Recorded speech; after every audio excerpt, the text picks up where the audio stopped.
doing an unboxing of the BlackVue DR750S two-channel dash cam, full HD front and back with up to 60 frames per second, and also allows over-the-cloud communications. Here's what you first see when you open the box: front and back camera. Remove the top section and you see the user's manual. And below the user's manual you see the accessory box. Inside the accessory box there are 3 Ziploc bags. The first includes a cable to connect the back to the front camera. The second includes a 12-volt DC cable. And the third includes a trim removal tool, 2 double-sided tape pieces to connect the front and back cameras to the windshields and back and front windshield, a 16 gigabyte micro SD card, a USB to SD card converter, and 8 cable tie downs with double-sided tape. Few still pictures here. You see the front camera on top and the rear camera on the bottom.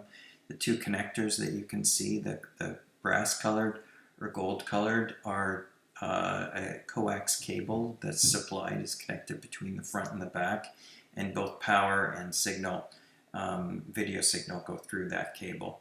On the other side you see the 12-volt DC power in connector, and there's sort of a little door that protects the SD card slot underneath that connector. Here's another picture of the front camera, but with that little door open. If you want to take out the micro SD card, you have to pull the power and open the door and then depress it and it will pop out. A couple of side views of the cameras. I think you could probably find better on the web.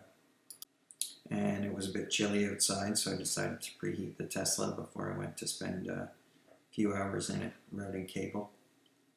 Running the cables is the most tedious part, so before I did the installation of the cables, I decided to hook this up to the BlackVue software and make sure that the cameras worked as expected.